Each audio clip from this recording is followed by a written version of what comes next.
Good morning, everyone. I'm Adrian de la Serna. I'll be your host in behalf of Crystal Go and the Free Energy Special Interest Group. This morning, we're going to have a very special guest. She is a very powerful psychic, a medium, a practitioner of vibrational medicine, a healer, and a spiritual counselor. She is also a member of the Secret Space program.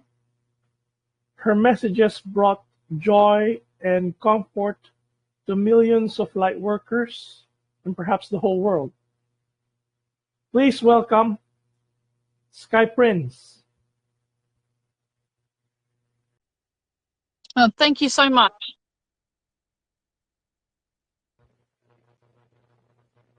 Let's start with your story. How did it all begin? Okay, so basically going through, I used to ride a lot of horses, and I did a lot of training, not only on my own horses in competition in 3-day eventing, but also riding race horses at some of the large racetracks in Sydney. And I had 2 very serious injuries. And what happened was I was in excruciating pain with my shoulder. Both injuries were in my shoulder, the one shoulder. And going through for 10 years excruciating pain, all of a sudden one morning when spirit entered my life, my pain disappeared.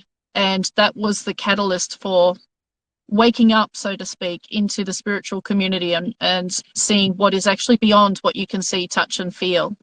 And once I started learning how to communicate with spirit, I started realizing that it wasn't just spirit, there were other beings, physical beings, just like you and I, on different planets and different dimensions and different realms and all sorts of different things.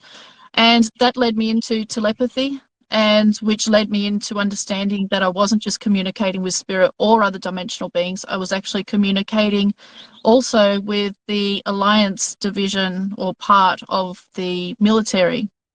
And that led me into opening up a whole new box of secrets, so to speak, and being given lots of different information, not just about reality, but what's actually happening behind the scenes and technologies that the civilians aren't meant to know about, and all kinds of different things.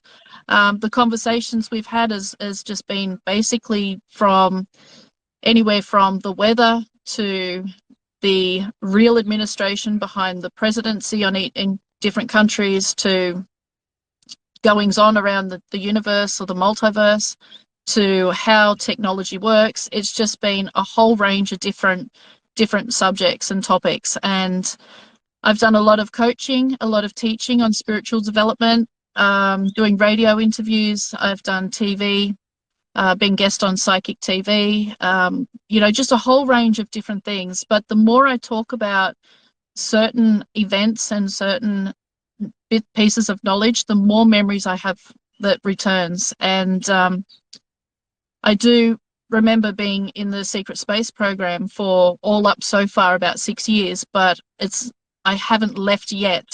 I'm still recruited at times to teach newcomers or new recruits on med beds and healing technologies, as well as advanced spiritual practices. So I'm still a serving member of the Secret Space program, recruited for specific tasks at specific times. The more I talk about it, the more memories come through. As we know, the Secret Space program likes to block everyone's memory so that they don't talk about this stuff, but I believe that I've been specifically allowed memories to come through to give this information to the public. And a lot of people ask, why are you allowed to talk about it? Because it's time. It's time. We're coming through the Great Awakening, through the Ascension, and this is going to be public knowledge anyway very soon. So it's time to start waking people up to this technology and what has actually been available since the 50s, talking about med beds. And, people need to know, and that's my job. That's why I'm here, to bring through information. And it's been an absolute godsend, and I've met a lot of opposition, but I've met more support than I have opposition, and the support that I've received has been absolutely amazing. Everyone's on their own journey, their own timeline, and those who resonate is on the same timeline or similar timeline, and it's just amazing. Wait a minute. Are you an Olympian? May I have your autograph?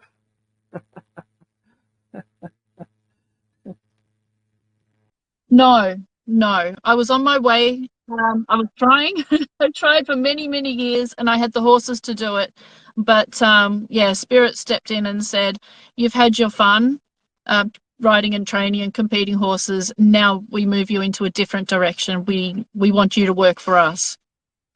So yeah, I wasn't allowed to get to the very, very top, but you know, that's okay. If I ever get the opportunity to go back and do it again, I'll definitely go back and try again. But Spirit has a lovely way of putting you where you need to be and guiding and assisting you on that journey. And sometimes we don't like it. Sometimes it, you know, it stops our dreams, so to speak. But if it's meant to be, it's meant to be. If it's not, it's not. We can only deal with what we're given at the time. And here we are. So maybe one day again I'll get back to it, but not anytime soon. So yeah. Did your higher self, spirit guides, or guardian angels force you into this predicament? Or your lifestyle that you have now?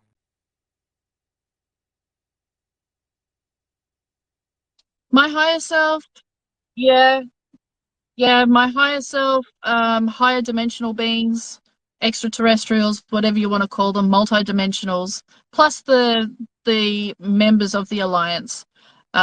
This is what I'm here for. This is my job. So they have a way of removing things out of your life and placing things and people in your life to put you where they want you to be. So it is a form of manipulation. Many people say you have absolute free will, you can say goodbye to them, but when you are born to do a very specific thing, then it makes it, free will makes it very hard for you to get out of that contract. So I was put here, I volunteered to come and do this, and yeah, this is what I'm here to do, so this is what I'm doing. I heard you had a frightening story in your life, a haunting. Could you tell us more about it? Oh yeah, yeah, yeah, yeah. Yeah, I reckon it was the most haunted house in on the planet, to be honest. I lived with my mum, my brother, and my aunt, and yeah, every night, every day during the daytime, I'd be training my horses in the paddock, and I would hear horses galloping around, and there's nothing there, there's no one there. You would be walking from the bedroom to the bathroom, and you would see full-bodied apparitions, you know, walking through your house, and they would touch you, they would, you know, they'll talk to you, you could hear voices every day. One of us, our name was called and there was no one there, you were home alone, and it was just extremely terrifying, extremely frustrating. Just it was exactly the same as the worst haunting movie you could imagine. You know, you'd be in the shower with a shower curtain and you would see the fingers come down, the handprint come down on the other side of the shower curtain, and absolutely terrifying stuff. But as we worked out, it was they did that to get my attention so that I would start learning to communicate with them. That's how they put me on their path, or my path, with whichever way you want to look at it. And if they didn't terrify us, we would not have gone and got help. So it was terrifying us so we could get help, so then we could then begin my journey. If they had just been nice about it, we would have just ignored them and continued doing what we were doing, what we wanted to do. And that is not their plan. So a lot of hauntings are not necessarily negative in nature. Most of the time, you know, spirit just wants to get your attention. They need to communicate with you for something. And this is exactly what they did. But it was terrifying. my very first encounter was driving down the freeway at 4 o'clock in the morning, and having a man sit in the or appear in the back seat of your car when you know no one's there. And for me, seeing spirit back then was full-bodied, physical people. It wasn't just a wisp of smoke or a shadow. It was full-bodied, physical people. And I knew no one was there, but then there they were. I was seeing them literally with my own eyes. And yeah, terrifying stuff to say the least, and an experience we do not wish to repeat. And so, yeah, very scary. Is your third eye naturally open from birth, or did it open up for you?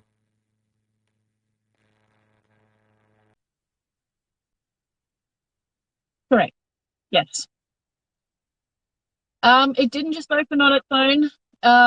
My guides opened it. My guides have done pretty much, well, not they're not even guides. They are extraterrestrials and the Alliance. The spiritual part of the Alliance have pretty much done a lot of my opening of my spiritual senses. So it's yeah, I've had a lot of help. But I've worked hard for my connection, but also I have had a lot of help as well. Did you dabble on the occult on your own, or did you had a teacher, an instructor, or a guru? Yeah, yeah. When I first started learning to communicate with spirit, I spent a year learning just the absolute basics about meditation and how spirit works and what is spirit. And then I took a year off because it's like, okay, well, the haunting has calmed down, so I don't need to continue. And I thought I never wanted to do this in the first place. So I just go back to riding my horses and nursing and doing that. And then about a year after I had a year off, and about just after a year that I'd had a break, I had the urge to go back to it again. So I went and saw this lady who was very well known, especially in Sydney, but all over Australia. And she was running classes, and I joined her class, and I stayed with her for about a year learning. Um, she had quite a few people in her class, which was great. Lots of different people to practice readings and getting messages and all for, which was fantastic. And she gave me an opportunity to go into Psychic TV and be one of the guests, which I did, and I loved it. It was a great eye opener on how to read, in front of a camera in an extremely stressful situation, live on national TV. And then I also got an opportunity to do a reading at a charity event, which I thought would be about 15, 20 people. I still had not done a professional one-on-one reading as yet. This was all still in classroom stuff. And so I turned up at the charity event, and there was over 500 people there. And I'm just like, holy crap, what do I do? In the spotlight with a microphone on a stage in front of 500 people. And it was, That's really scary. Absolutely scary. Really, really scary. Yeah. yeah, exactly. And I remember the one thing that my first teacher told me: spirit will never let you down. Spirit will never let you down, no matter the circumstances. And she had always said, trust them. They will never let you down. And it was the best time of my life. It really was. It's the one event that I remember every single second of, because the energy was amazing. Spirit's messages were incredibly accurate. And yeah, I just loved it. And that's when I knew that I was meant to do readings and move forward in that direction. So about 8, 9 years later, here I am, still doing it and still loving it just as much. So yeah, that was good.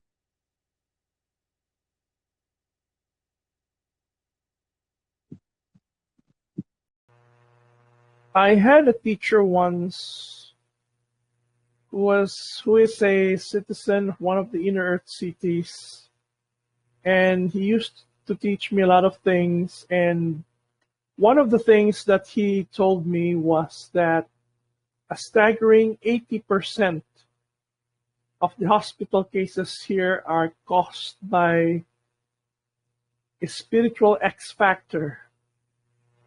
And usually the doctors use Western medicine to treat the patient, and the disease usually goes for remission in a week or two, or even a month or a year.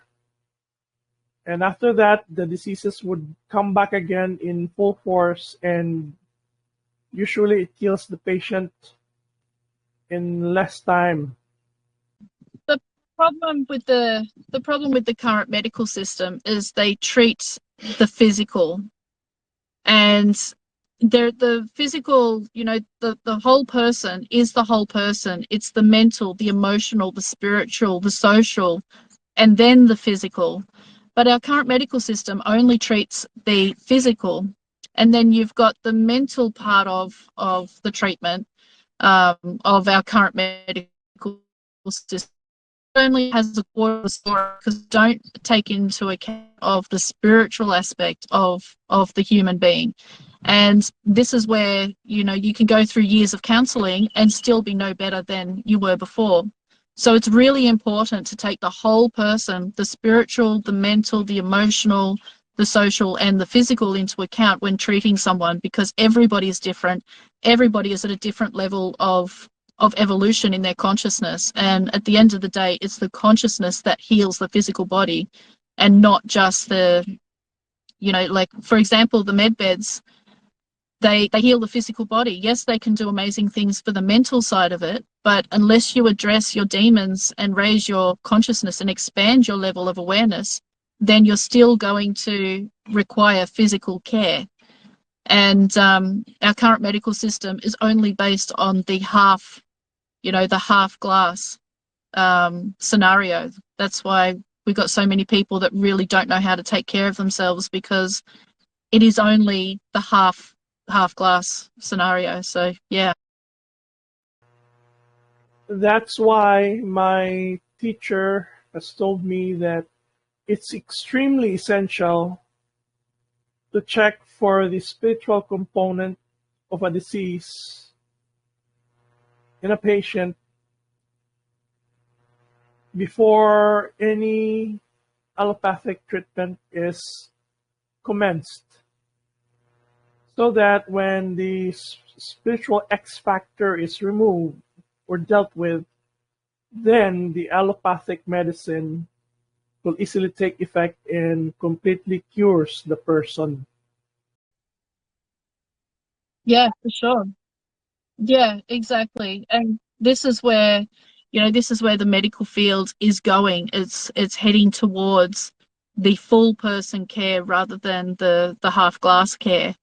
Doctors will be retrained, but they have to be at a certain vibration. They have to come from the heart rather than the ego, because it's the ego what causes people to remain where they are. So we want to move forward as a whole person, not just a physical person.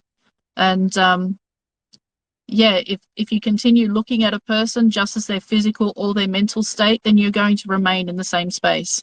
You're not going to evolve. So moving forward as a whole person is definitely needed.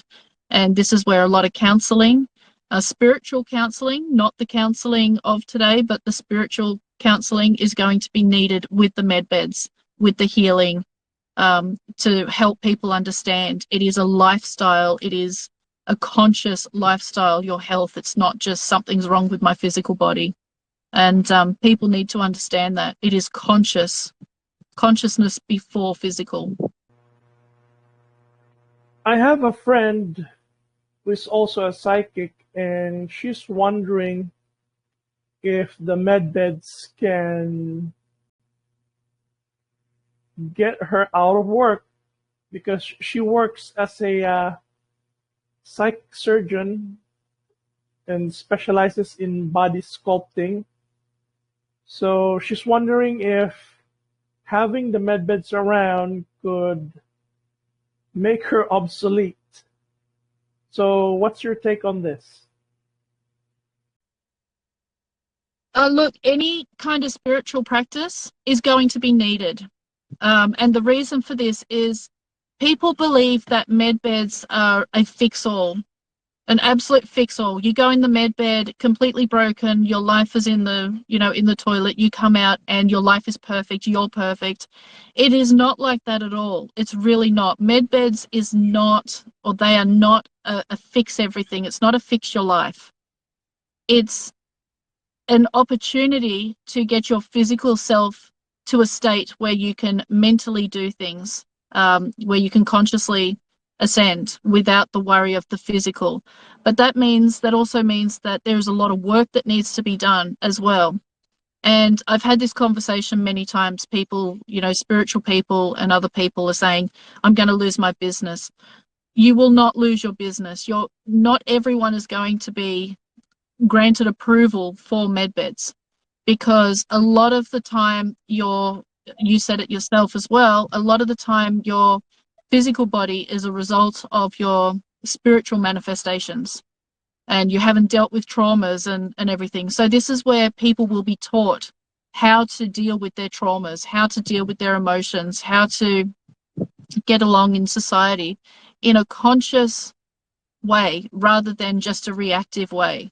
So everybody will be taught and guided on how to do that in a safe way. Med beds are a last resort. They are not a quick fix. So psychic surgery and all of that is still going to be absolutely needed, and needed more so rather than, phasing out, because that is the direction we're going. We're going in the spiritual side of things, not the physical side. So absolutely, your friend is safe.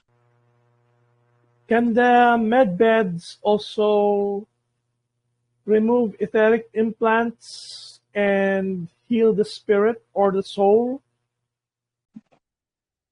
Yeah, it can. Yeah, extremely advanced. The medbed technology that we're getting is probably 3,000 years more advanced than the technology we have now.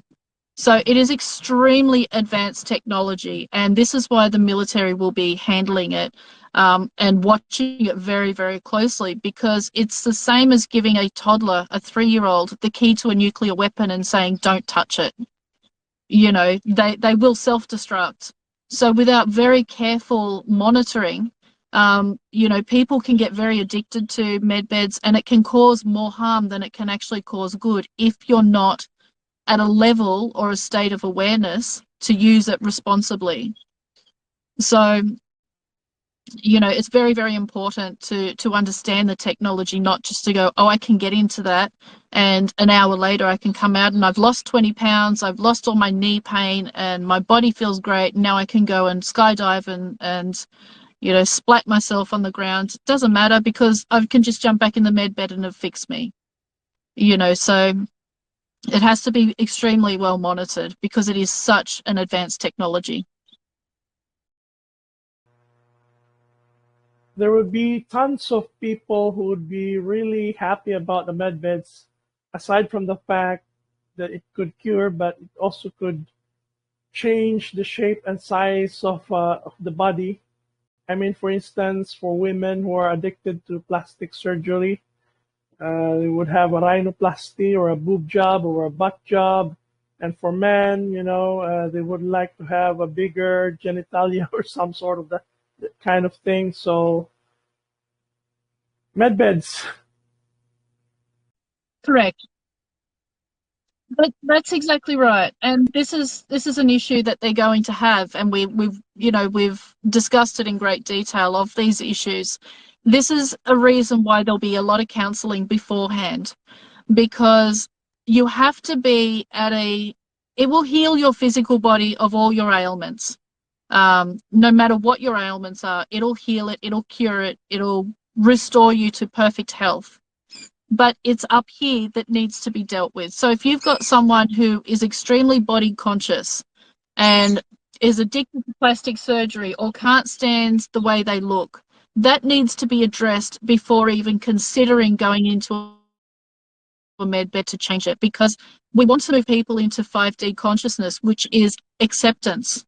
which is understanding why we have the body that we do, and that the body we have is perfect for the journey we're taking.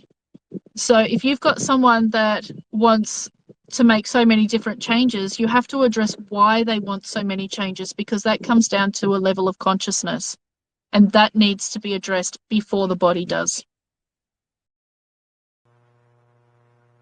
My mom has an ALS or a Lou Gehrig's disease, and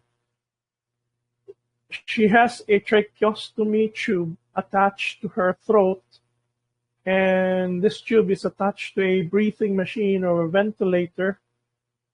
So what about those people have so many tubes attached to their body for life support? I mean, if you get inside the med beds where it is a closed system, how will the med beds be able to do that? Where I don't see any tube, inside the capsule or something on the med beds. Yeah. Yeah, look, that's absolutely fine. This is why we need medbed centres that are equipped for people like her, that are equipped for people on life support and everything like that. This is why we need actual medical professionals like nurses and doctors and all that. So because the medbed, yes, will remove all that and heal her, but what about looking after her beforehand? So you need the before care, the professionals before care on how to look after somebody like that. But look, the med beds, what it will do, it is a life support system in itself. Okay, so they will place her in the bed and they will give her a couple of drugs and gas, which will put her to sleep. And the med bed will take over by providing that breathing for her while it's doing the healing. Okay, it will be pumping oxygen into her body, straight through her skin. There'll be no need to have any kind of tubes or anything in the throat. The med bed is a life support system in itself for people like that. If you're in the bed and you all of a sudden have a heart attack or something, the bed is designed to pick up your observations, pick up your vitals, and restart your heart and do what it has to get your heart back in normal rhythm, and then repair any damage that has happened. So it is completely, it works by itself. All you've got to do is put in the program and it knows exactly what to do, It has a kind of conscious element to it. It can pick up different things and knows what programs to run and all sorts of different things. But again, while someone's in the med bed, there must be at least one staff member there at all times, just like you would in intensive care units. So you can't just press a few buttons, walk away for an hour or so, and then leave the person in the bed. You have to be monitored.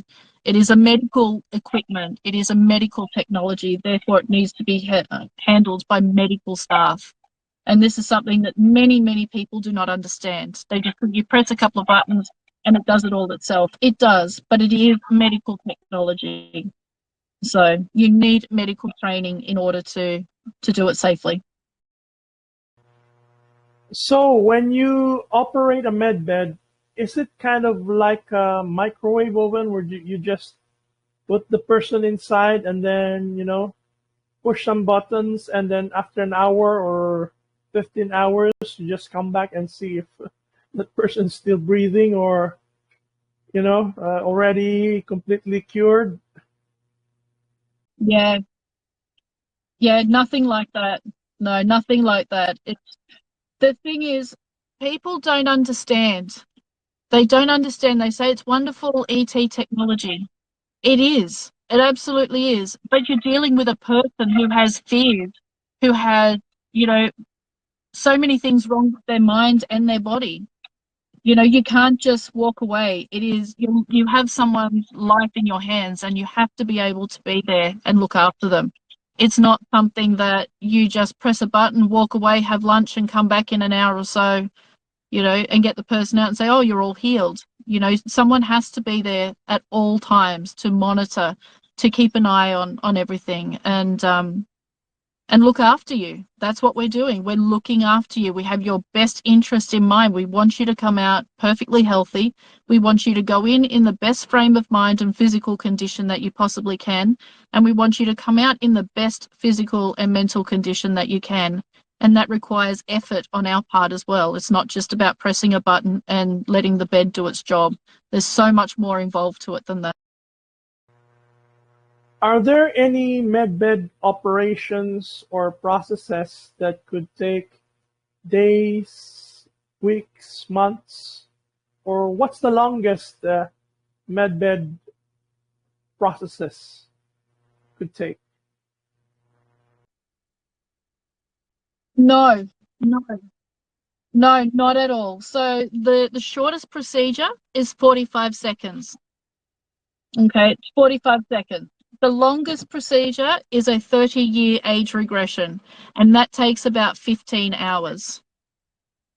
Okay, that's the longest procedure. So you're not in there for days, you're in there for literally hours. So to regrow a leg from the knee down, you might be in there for 6 to 7 hours. To have a regression, to get rid of, your body's riddled with cancer, you need a new heart or a new lung, just the absolute worst case, you would be in there for about 15 hours, 14 to 15 hours, depending on how long you want to regress back. Can the medbeds replicate a full-grown human body, or any body for that matter, using a single strand of DNA, just like in a cloning center? It can. It absolutely can. It can grow a body from a single cell part of your DNA. It absolutely can replicate a body. But that's where the issue comes in. You can replicate a physical body, but it will not be the same person. So we're not talking about a clone. It can clone, but we're not talking about clones. When you're replicating a body or regrowing a body, you're talking about a whole nother physical vessel that is exactly the same as yours, but is fully alive and has a full length of life. So the majority of clones have a very short lifespan. A full replicated body has a completely normal lifespan, and that usually takes anywhere from from 10 to 12 hours up to a couple of weeks, depending on how you genetically want the physical body to be and how old you want it to be. So if you're trying to get a baby from about 6 months old, then it can take 10 to 12 hours. If you want a full-grown human that is about 50, 60 years old, then it can take 2 to 3 weeks. So it's very, very quick process. Very quick process. So how does a soul transfer with medbeds work? And also, isn't this process a spiritual sacrilege or some kind of a spiritual travesty, especially with those who are very religious? Yes, so what happens? What happens is that you have 2 med beds together. Okay, you go in one and your new body goes in the other one, and then they punch in a few different programs. It's complicated.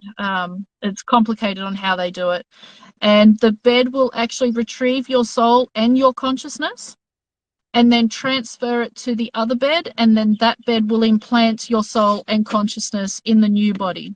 And the old body will, whatever you've decided to do with it, or whatever they have decided to do with it, they can either dissolve it into nothing, or you can have a burial or cremation or whatever with that body. So a lot of people say it's demonic, and it is evil, and you've sold your soul. No, it is the creation, artistry. And this is exactly what we're doing, is creation. And this is what higher dimensional beings do all the time. That's why they can live for so many thousands of years, because 1, they can regenerate their own cells, and 2, they can just do a soul transfer from one body to another. So you take all your memories, your likes, your dislikes, exactly who you are now, and you just pop into the other body and you'll be exactly the same person ready to go. So it's a complicated process. It is complicated, but you understand it's simple.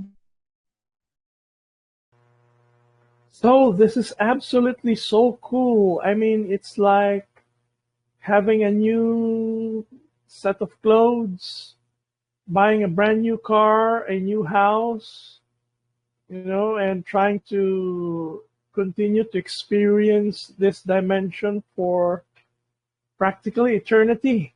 Yeah, this is really cool. That's right. Yeah, that's right. And it's just like going and trading your car in. That's exactly how it is. You know, you have your car's getting old, you don't like it anymore. You trade it in for a new car. That's exactly what it is. It's just the soul trading in the vessel for a new one. There's nothing demonic about it. It's not evil. We do it all the time when we incarnate into another lifetime. You know, we have our memories blocked. If we didn't have our memories blocked, it would be the same lifetime, just a different body. It's exactly the same. The only difference is that now we're aware of it, and we're only now really aware of it because the cabal has kept it from us for so many years. And now we're dissolving that system and moving into who we truly are and what we're truly capable of. And this is just part of it. This is just another part of life. And when you receive all your memories back in 5D and above, you know that this is how it is, and there's nothing bad about it. It's all about creation, experience. There's no evil, or there's no positive or negative. There's no light and dark. It just is another form of an experience. That's it. Can the med beds revive a dead person? If there is 5% or more brain activity, then yes, the med beds can revive them. If they are completely brain dead and there is nothing there, then no. That's when a soul transfer would be advisable. They have to have about 5% of brain activity left in order for the body to be revived. How does the med bed resurrect the dead or resurrect the dead body? So how does it work with the med bed? Well, once the body is fully dead, the soul then leaves, but the body still has the imprint of the soul on it. So you can call that soul back to implant into another body, because the soul doesn't move on anywhere. It doesn't go to any place. It's always there. Because you have the body in the med bed, you can actually bed transfer the essence of the soul, the imprint of the soul, to the other body. Now, then it's up to the soul whether it wants to continue that incarnation and go into a life again or not. If the soul doesn't want to, then that is an opportunity for another soul to take its place. And there'll always be souls ready to take the place to come into a physical life. So the person may be alive again, but the spirit would be a walk-in. So they would be a little bit different to who their family knew. They wouldn't be entirely the same person. Now, I've been hearing from quite a number of talks lately that in order for us to use the med beds, you need to be in 5D. So, what's your take on this?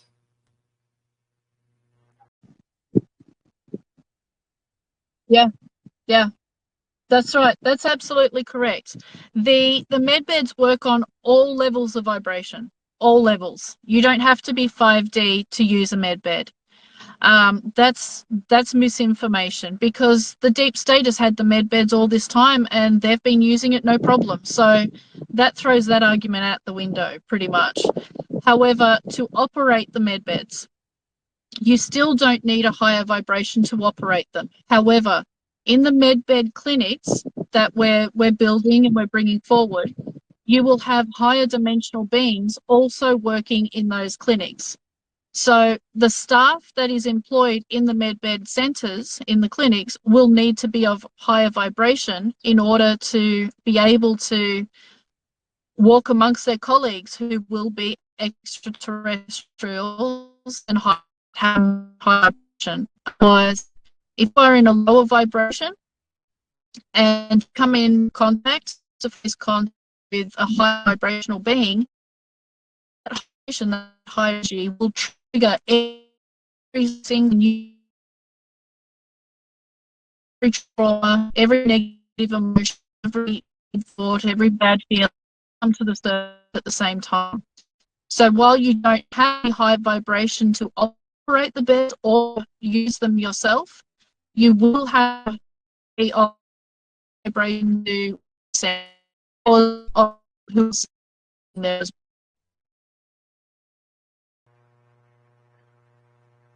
For those who want to become medbed operators, do we have or do they need to practice yoga, meditation, or Yes, correct. Well, no, not yoga. You don't have to. I mean, that's a misconception. That's a whole new age spiritual thing, is yoga and burn sage and candles. It's basically going within and dealing with your inner demons, dealing with your trauma, opening your mind to higher consciousness. One of the things that everybody who is working in the healing centers as well as the medbed centers will learn is telepathy, because we're going to be having beings, training us. And yes, they can speak with their voice, and they can speak English and all sorts of different languages here on Earth. A lot of them, they are based on frequency. They're based on vibration, and the most way they communicate is telepathically. So everybody will eventually pick up telepathy without any problems. So it's going to be really good, but the biggest thing that people need is to come from their heart, not from their mind or their ego. Have a very, very open mind and be willing to learn, be willing to unlearn everything they've been taught and be willing to learn new things. And this is the most important thing. And hiring staff and choosing people to work in the centres will not be based on skills. It'll be based on where you are in your heart. Do you really and truly wish the best for everybody? Have you come to accept your demons and that you're not perfect, and that there are people out there that is more knowledgeable, more skillful than you? You have to be okay with that, because once you start thinking they're better than me, that's a whole self-confidence issue, and that's something that these extraterrestrial beings will bring up without saying anything. It's just their energy will bring all that to the surface. So everyone's going to be trained in spirituality and working through their demons and all before being allowed to work with these beings. So in the beginning, it'll just be the people who are ready, while everybody else is being trained, and that's going to be quite difficult, because once the med beds and the healing centres go public, we're going to have so many people that want to use it straight away. So we're going to have to filter through everybody, and we have to remember too that this is coming out as new technology, and we know from experience that, for example, these jabs that has been pushed around the world, that people don't question it. They don't question, they just go and get it. A lot of people just go and get it. The people who are aware of this technology, they will be lining up, but everybody else will be, I'll wait and see. I'll wait and see. This is the only medical procedure or something that people have actually questioned, or not questioned, and that's going and getting these jabs. So I feel that when we start rolling out the med beds and the information on how to access them and where to go, we're not going to get too many people right away, but once the word actually gets out, then there's going to be quite an influx of people, and it's the humanitarians and the patients, the people, to talk about their experiences and to disclose this information and this technology. So it's up to us. I don't feel that the government is going to come through and say it. I feel that it's up to us, that we are the ones doing the disclosure. Can you share with us your life in Venus?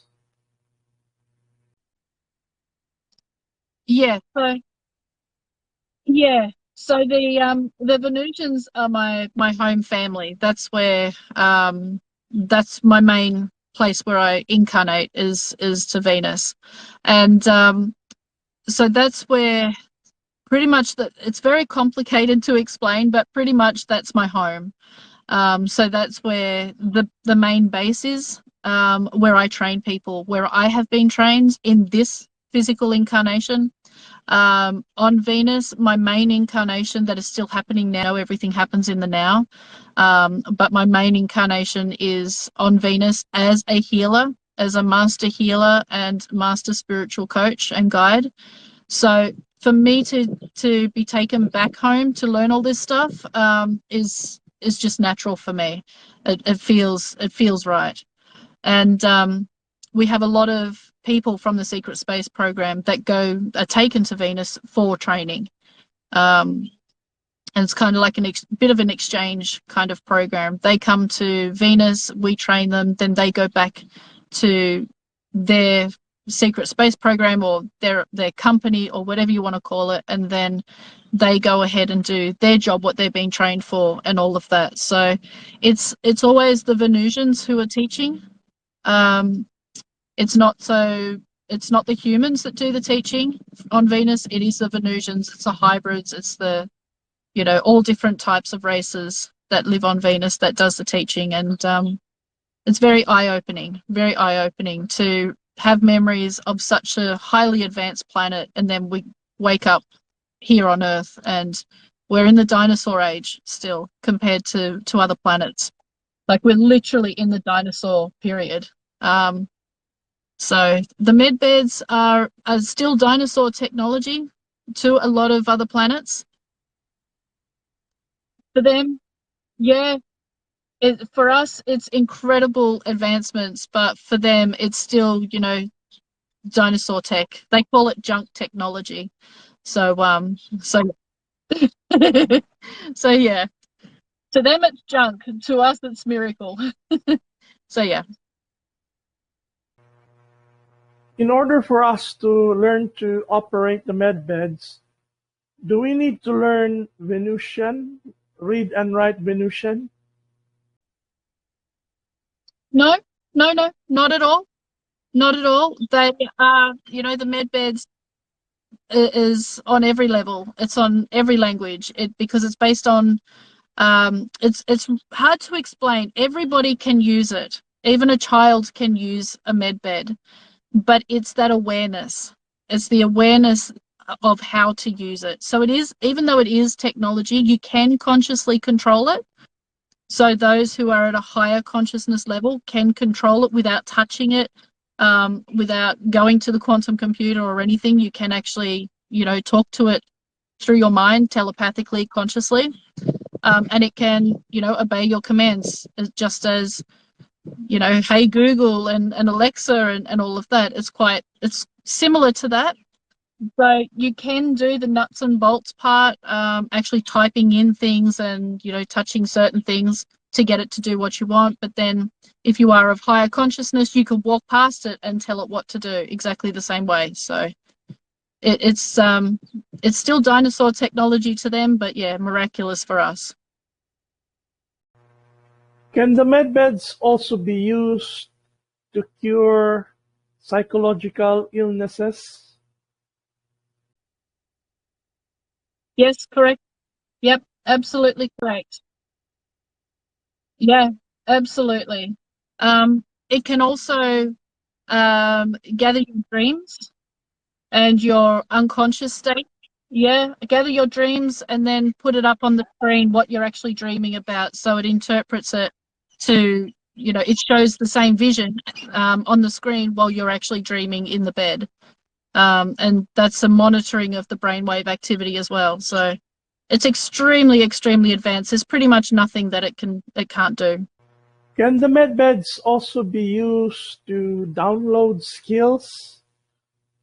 say languages, a certain subject, or even a college degree? Yeah, yeah, yeah, absolutely. It can download languages, it can download information, it could download the whole Bible, within a minute into your mind. Um, if you're a plumber and you be a neurosurgeon, it can download the information you need to be a neurosurgeon. So because the mind like a computer program, so it can download anything, literally anything, as long as information has a reason for it to be downloaded. It's not just I want to know everything about life because I can.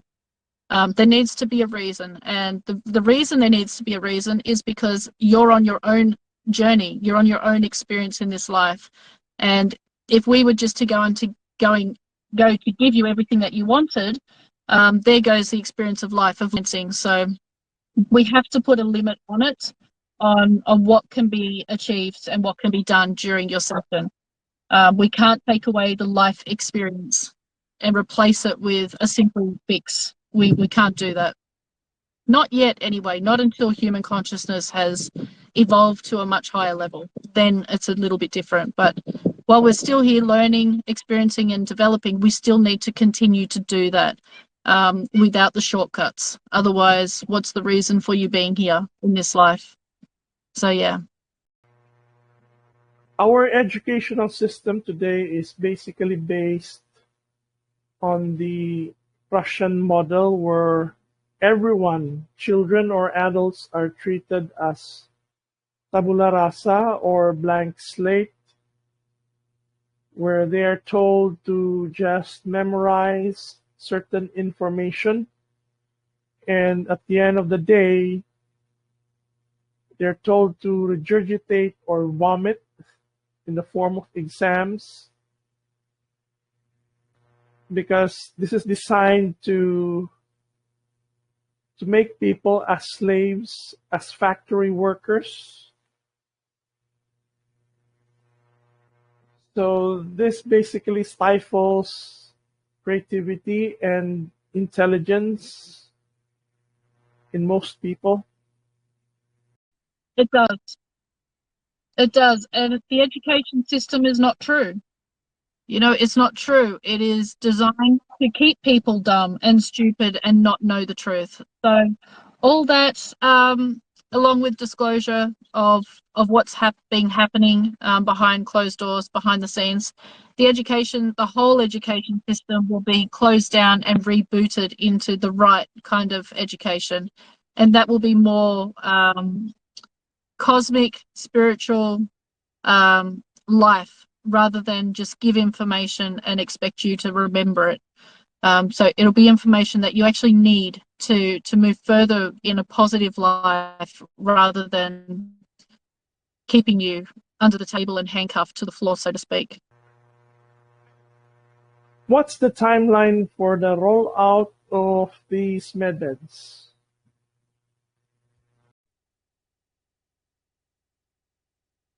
So basically what was said initially was that the med beds would be disclosed in the second or third week of December and began to roll out in January. What we had since then, and the timeline hasn't changed, we've just got more information about disclosure and the rollout. So what it is that disclosure of the med beds and the centres is for the humanitarians who is developing the centres. And organising, the healing centres and things like that. The rollout is the beginning of the building of the centres. Okay, so we've got centres in the second or third week of December, and then the beginning of the centres in January. So what we're looking at is about 6 to 8 months when the healing centres will start to open. In the meantime, people will be invited to use the med beds, and especially critical people, like, heart failure, kidney failure, liver failure, all those kind of failures that the body goes through. So they will be invited to to be healed. And we will have only a small handful of clinics around the world that will help them consciously and spiritually with rehabilitation, physical as well as mental rehabilitation, until that the main centres are built. So there'll be a handful of centres already popping up around the place that will be equipped to handle these people that need it, while other people are being invited to come and use the technology. I was also told that the humanitarians who is building the centres will be under a non-disclosure for about 6 months, okay, of which time the whole deep state will be fully gone in around March, April next year. And I feel that the non-disclosure is actually a good thing. It's a good thing. We want it in our face now. We really do. But the non-disclosure, I feel, gives the humanitarians time to actually organise and to start organising staff, to start getting their centre and all together, instead of being bombarded by people, desperate for answers and everything. It actually gives them time to focus on the centre, focus on training and acquiring their staff and getting things actually together, so that when the beds are released to the public, then they are ready to offer to rock and roll. They're ready to go, and they've done their training. They're absolutely 100% prepared without interference. So I do agree of the non-disclosure.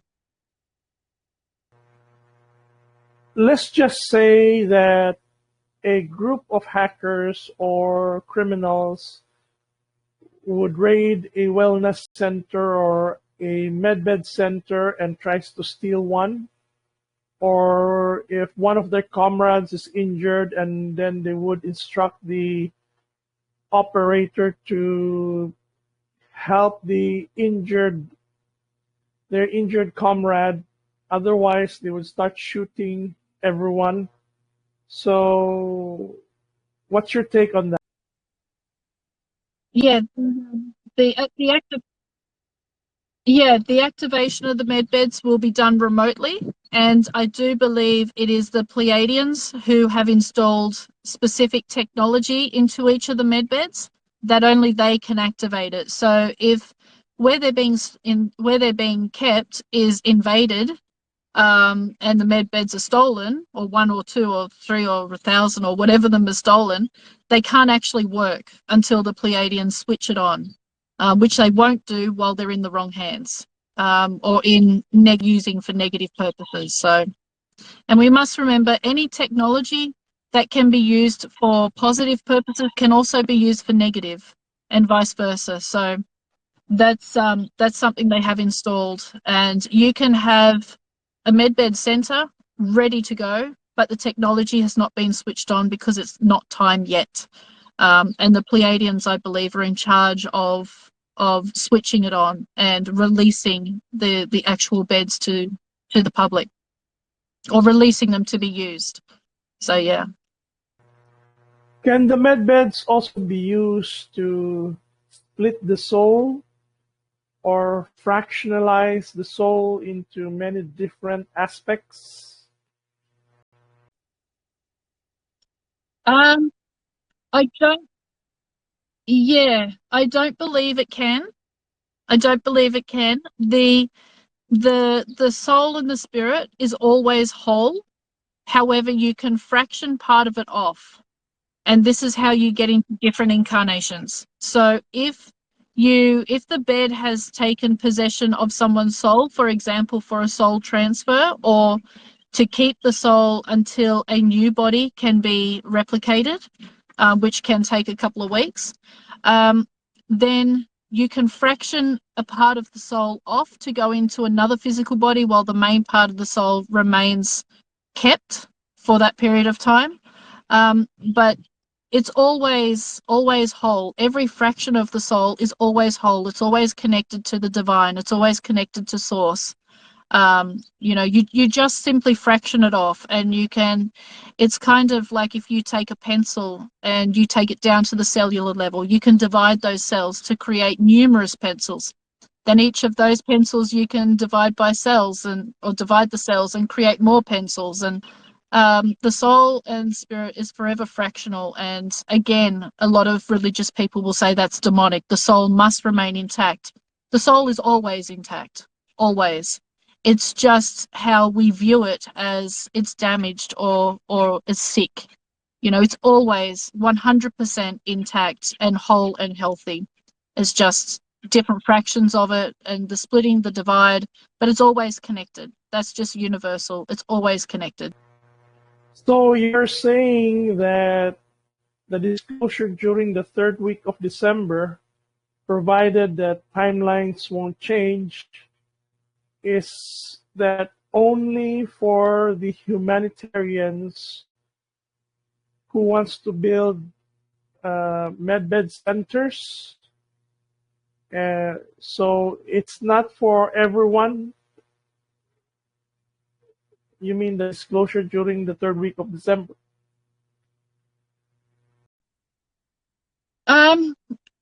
For the humanitarians, yes.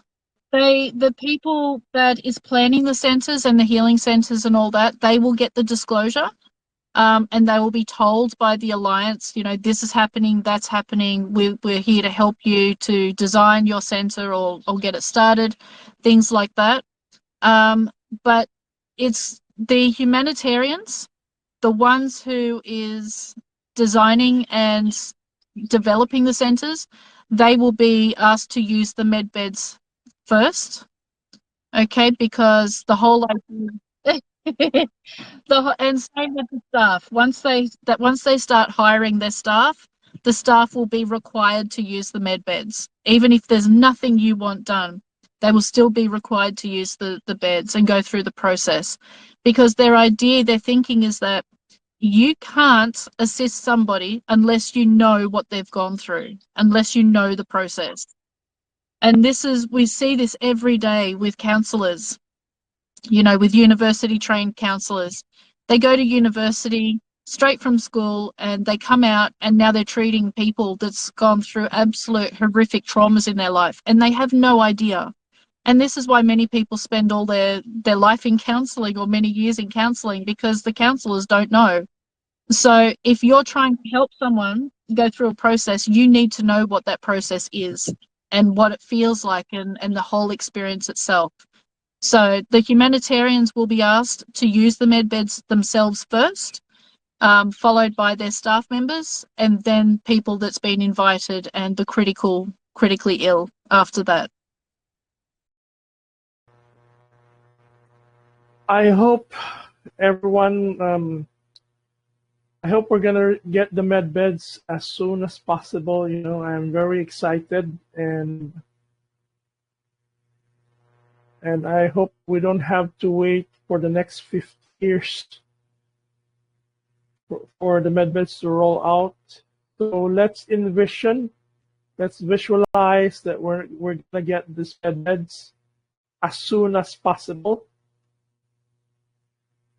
Let's hope we're gonna have the medbeds this December. Yeah. So let's hope the timeline doesn't change. We know that medbeds and, you know, the reset and everything was supposed to happen on 9/11 and it didn't, for obvious reasons. So let's hope that that all goes well. There is so far nothing that can stop it at the moment. But who knows? You know, anything is possible. And we also have to remember that everyone's in a different timeline. You know, everyone's chosen their own reality that they want to experience. So some people on Earth will get the med beds in the timeline that we've given.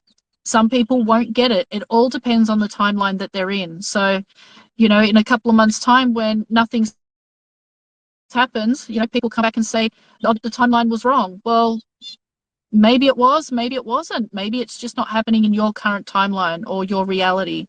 So, you know, we just have to remember that. And that's the same with everything. It's the same with everything in life. Nothing is true and nothing is false. Everything is true on some level. It may not just be true for you.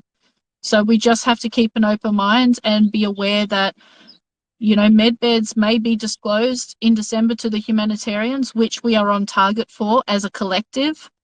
But maybe on another timeline that they're not going to be disclosed for another 50 years. We just don't know, and that's why we should not be living in the future, because the future doesn't exist. The past doesn't exist. We only have the now. So if you need medical treatment now, don't wait for the med beds, because the med beds were supposed to be released on 9/11 and people died waiting for them, still waiting for them. So if you need medical treatment now, get treatment now. Don't wait, because you're alive now. You're not alive when the med beds are available, because they're not available yet. You're alive now. So if you need treatment, get it now. Okay, that's really important. I really encourage everyone to go to Skye's Telegram channel and download the Q&A document. It contains 63 pages full of questions and answers. So do your best to read the document first before asking any more questions, because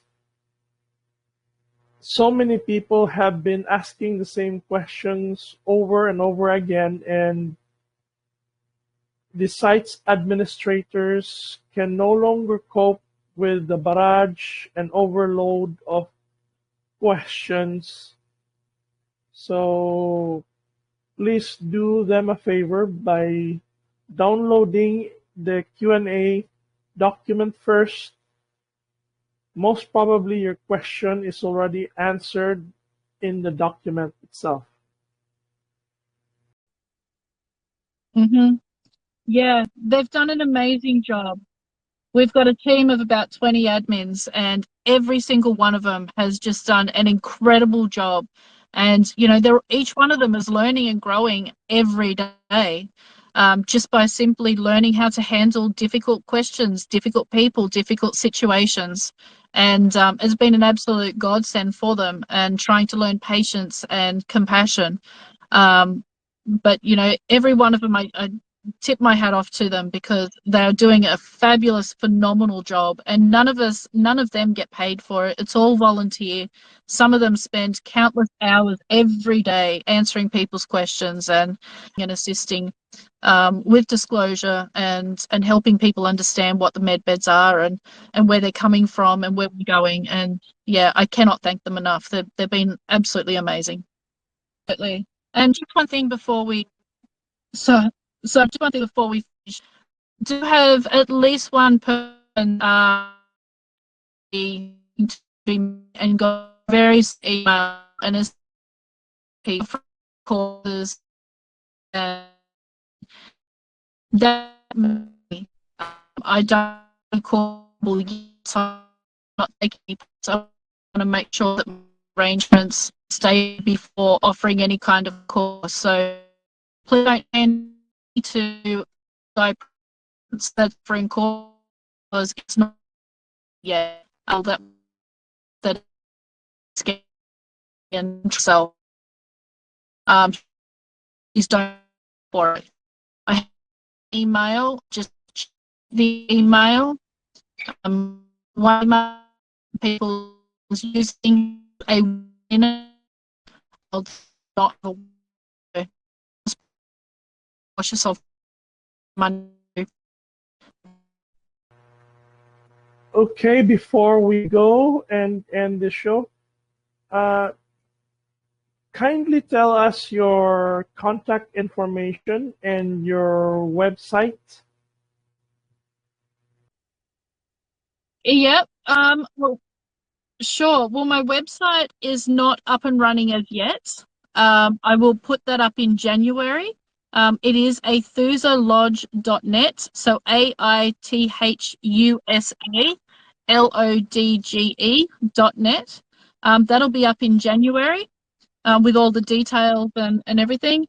You can also contact me on Facebook or Telegram. They're my only two social media accounts, or email at sprince2020@protonmail.com. So they're the three main ways to contact me. Skye, thank you so much for gracing us with your presence. Daghang salamat sa imo.